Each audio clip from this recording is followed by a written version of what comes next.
सध्याच्या राजकारणामध्ये निष्ठा आणि विचारांना अर्थ राहिलेला नाही। गुंडगिरी आणि भ्रष्टाचार वाढीला लागलाय।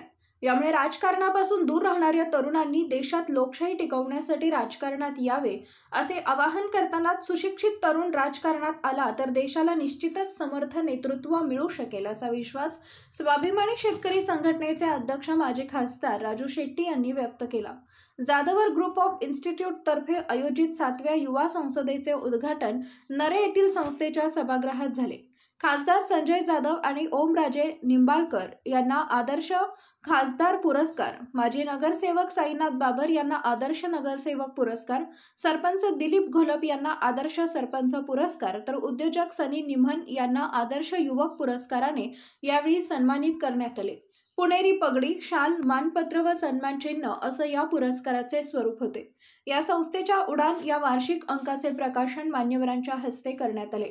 राजू शेट्टी म्हणाले, तरुणांनी राजकारणात येण्यापूर्वी आपण राजकारणात कशासाठी येणार आहोत हे उद्दिष्ट निश्चित करावे। राजकारण म्हणजे केवळ पैसा, प्रसिद्धी, सत्ता मिळवण्याचं साधन नाही, तर ते समाजाची सेवा करण्याची एक संधी आहे हे लक्षात घेतलं पाहिजे।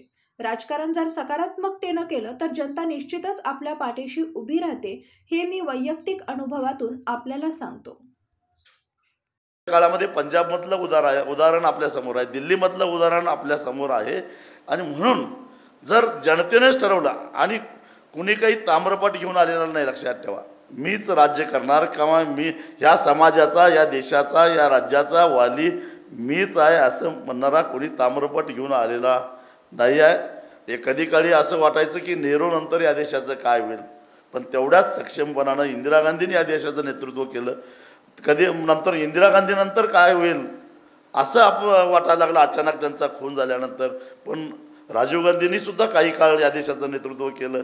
त्याच्यानंतर वाटायला लागलं की आता काय खरं नाही, पण त्याच्यानंतर सुद्धा अनेक वाजपेयी ज्यावेळी पंतप्रधान होते त्यावेळी तर आता विरोधी पक्ष संपलाच असं वाटत होतं, पण नेतृत्व नसताना विरोधी पक्षांनी निवडणूक लढवली आणि अनपेक्षितपणे डॉक्टर मनमोहन सिंग या देशाचे पंतप्रधान झाले आणि त्यांनी 10 वर्ष या देशाचं अतिशय चांगल्या पद्धतीनं कुशलतेनं नेतृत्व केलं। हा या देशाचा इतिहास आहे, लक्षात ठेवा।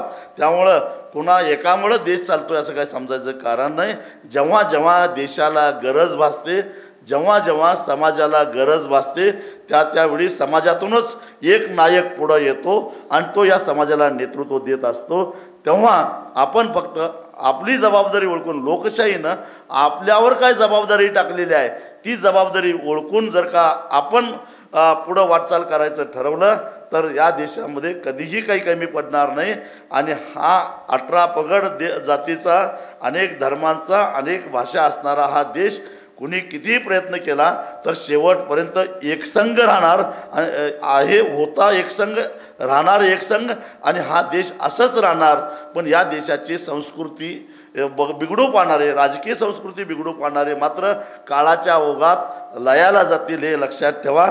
सत्तेत असणाऱ्यांचं नाव लक्षात ठेवत नाहीत लोक, पण समाजावर आपल्या व्यक्तिमत्वाचं किंवा आपल्या कर्तृत्वाचं छाप पाडणाऱ्यांना मात्र समाज कधीच विसरत नाही हे लक्षात ठेवा। महात्मा ज्योतिबा फुलेंचा सुद्धा पुण्याच्या नगरपालिकेमध्ये पराभव झालेला होता, पण ज्यानं पराभव केला त्याचं नाव आपल्याला माहीत नाही, पण महात्मा फुले पुढच्या अनेक पिढ्यापर्यंत माहीत असतील। बाबासाहेब आंबेडकरांचा पराभव झालेला होता, त्यांचा पराभव कुणी केला पुढची पिढी लक्षात ठेवणार नाही, पण आंबेडकरांना अनेक पिढ्या लक्षात ठेवलं जाईल। आणि म्हणून अशा पद्धतीचं काम करण्यासाठी मला राजकारणामध्ये यायचं आहे। मला इतिहासाच्या पानामध्ये माझा स्वतःसाठी किमान एक पॅरेग्राफ तरी राखून ठेवावा यासाठी काम करायचं आहे आणि म्हणून राजकारणामध्ये यायचं आहे। ही महत्त्वाकांक्षा तुम्ही घेऊन राजकारणामध्ये या। तुम्ही अजिबात अयशस्वी होणार नाही, 100% तुम्ही यशस्वी होणार एवढाच विश्वास व्यक्त करतो आणि इथंच थांबतो। धन्यवाद।